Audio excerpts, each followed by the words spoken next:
Good morning. A warm welcome to each of you joining net.America's Youth Forum. I am Noel Meekins, a member of the Outreach and Recruitment Team in the District of Columbia, Maryland, and Virginia, and I'm going to be serving as today's Youth Forum moderator.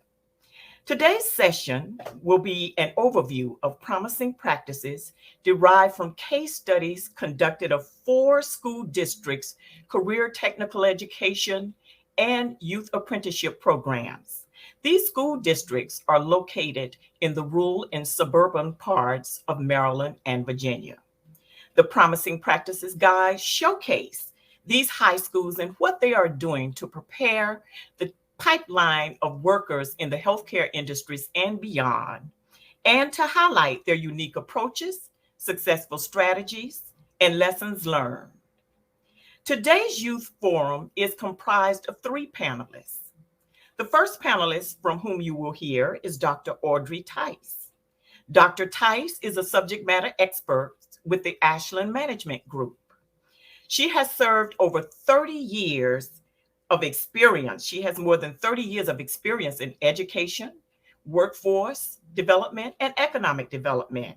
She has held executive leadership positions in state government and has been a consultant to a national association and has been a consultant to a state workforce investment board.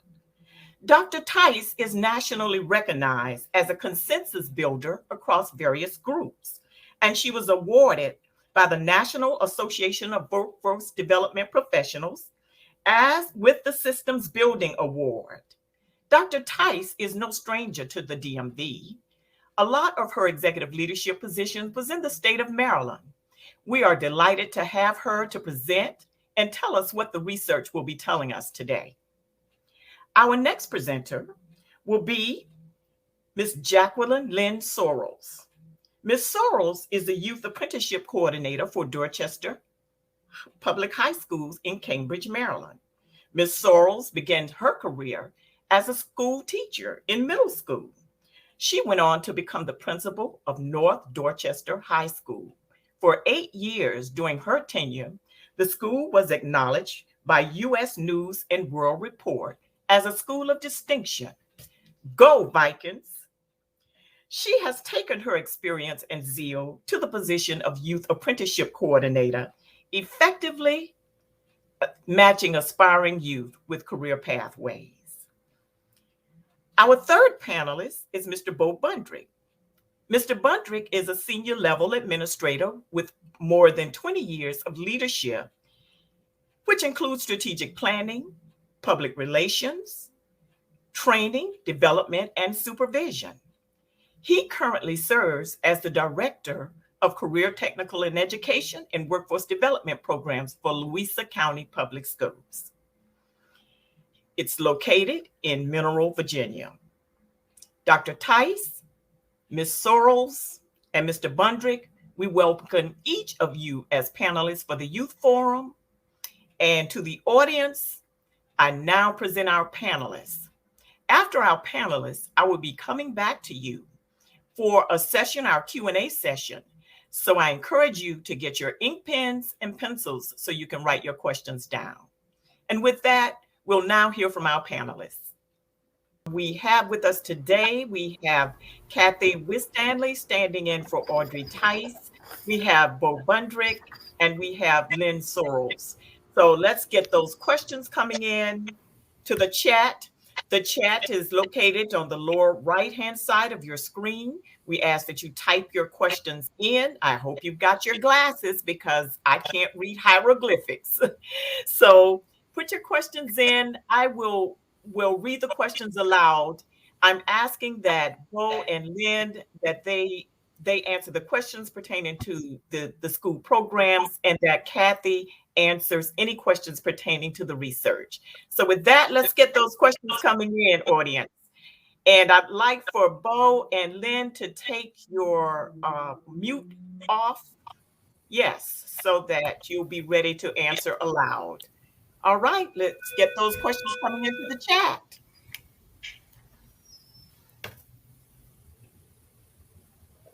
Okay, our first question. How do you attract and retain employer sponsors to your program? I'll direct that to Lynn and Bo. Hi, good morning. I'm Lynn Sarles with Dorchester County Public Schools. That's a great question, and I have found the most effective method is to actually get out of the office and go to the businesses that we're looking to partner with. What I found is that once I've linked up with a couple businesses, I asked the business owners, "Hey, would you share your experience with with other colleagues?" And that kind of builds some momentum. Also, using the Chamber of Commerce, going to that location, partnering with the local chamber. I speak with our local president at least 2 to 3 times a week. He is a wonderful proponent for the Youth Apprenticeship. And as we have new members join the chamber, he encourages them to be part of the Youth Apprenticeship opportunity. Okay, Mr. Bundrick, I'm going to give you just a second question. What employability skills are taught to prepare students for the modern technology-enabled workplace? Yeah, so thank you, Noel, for that question. We teach, obviously, in addition to technology skills, the 38 competencies that are required for workplace readiness. But the most technology skills that we teach are Microsoft Office. We have also added a cybersecurity. We have computer information systems 1 and 2. So a lot of our students that go through these programs are just really savvy in being able to go into a higher tech job, whether it's in marketing or whether it's in manufacturing in our community. They can go in and then they can work through this equipment. Whereas some of the older, veteran workforce, they just don't have that experience. So all of the computer systems that we offer in our division do prepare them, even in automotive. We use high tech equipment in our automotive labs. So it's just really, we've immersed it throughout our division, and our technology director has really embraced, our programming, and we're trying to get as much tech into all of our classes as possible. I'm going to thank you so much for that answer, Mr. Bundrick. I'm going to direct the next question to Kathy Winstanley. What is being done in the schools based on the research to expose students to career pathways earlier, not later? And I think there was an example in some of the research in Charles County Public Schools. Yeah, in fact, that's what I was going to tell you a little bit about. So one of the unique things that the Charles County Public Schools did was they have a CTE showcase for all of their 8th graders. They hold it at the community college, and the students come, the students that are in the CTE program already have exhibits that they show to the 8th graders. And then in addition to that, they also allow the students opportunity. They give the students some opportunity to hear from school officials about the program, those individuals that are running the programs. And the students then get that overview of what a CTE program is like, what their youth apprenticeship program is like, and then the students get an opportunity to sign up, and the parents get an opportunity to receive information as well. And then again in the 10th grade, they do the process again in the 10th grade, and then 10th graders get the opportunity to work with their school counselors to sign up for the program. Thank you so much for that answer. I thought that was really unique in exposing young people in the 8th grade to what is happening. And one of the things I heard Ms. Sorrells say today is students and parents or your great promoters of the program. I'm going to sum up because we are very short for time remaining, and questions are still coming in. I'd like to thank the audience for getting those questions in. I'm just going to sum up some of the things that we talked about today. We're now in wrap up, and Dr. Tice talked about I wrote some notes down, being consistent and clear about the language when we talk about youth apprenticeship terminology. It's still a little confusing, she says, to businesses, but she says not only do we need to have a glossary of terms, but go one step further and do on-demand training on terminology and real life program models that end users can access at all times. She said that the state plays a key role in establishing programs and that your departments of education and labor, you can definitely check in with them if you're talking about establishing a program. They have many resources that can assist you. And she talked about those resources that you don't have to recreate the wheel. She also talked about what was very important, and we saw that in Dorchester and we saw it in Louisa County, is that a dedicated full-time youth apprenticeship coordinator. They're important to the success of the program. They can help you build relationships with businesses and also help the students to move through the process. And we have seen that done with both Ms. Sorrells and Mr. Bundrick in their programs. There were some common themes that Ms.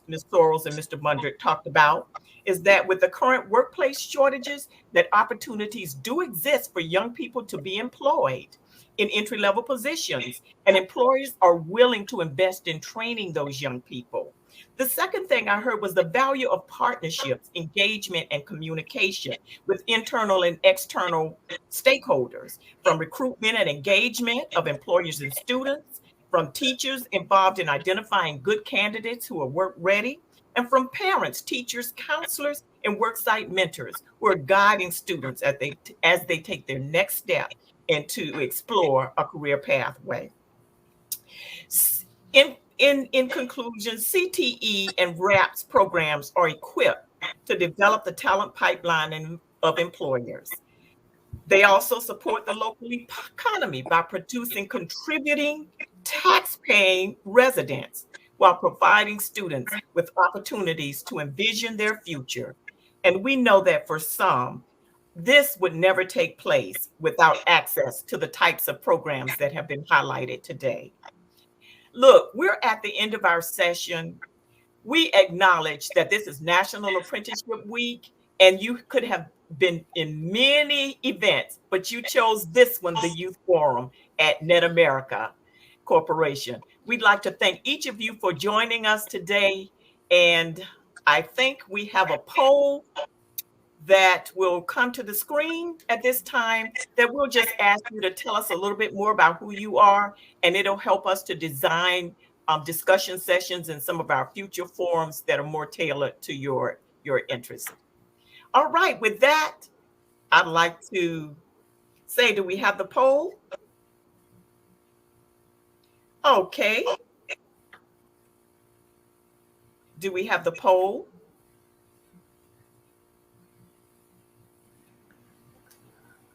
Hi, Noel. Thank you so much to you and the panelists today. We actually we have a little extra time. I know this is a little, asking you to wing it a tad, but we have a few more questions. If you guys have, we have at least 10 minutes. So maybe we can do about 7 minutes of Q&A and then we'll put the polls up. Is that all right with you all? Okay. Do you have time for our panelists? Yes, we would. Yes, we want to hear from the panelists as well, if you all have time. Okay, panelists, here are some more questions. This is a long one. Somebody put their glasses on today to write this one. Given today's headlines about the pandemic, shipping disruptions, and climate change, are there more students expressing interest in the healthcare or transportation or distribution and logistic industries and green energy occupations? Do I need to read that again? I can start with that, Noel. We actually, our economic development office works closely with our department, for workforce development and new industry coming in. And I will tell you that healthcare, biomedical tech, logistics and transportation, as well as manufacturing, are on our top list on our agenda as well as green energy. So those have hit home to us, and we are intimately involved in bringing those business-ready sites to our county, and also bringing those industries into our county. So, and in our new initiatives in our school division, we hope to build a workforce and innovation center that will capture new programming to train our young adults leaving high school to go into these said industries. So I think Raven submitted that question, and it is right on point with what we're trying to do as well in Louisa County. Thank you for that question, Raven. Okay. Let me get there. Some more questions, just a few minutes. And if I could, Bo, just to kind of dovetail what you were sharing, what I find is that our young folks, their social awareness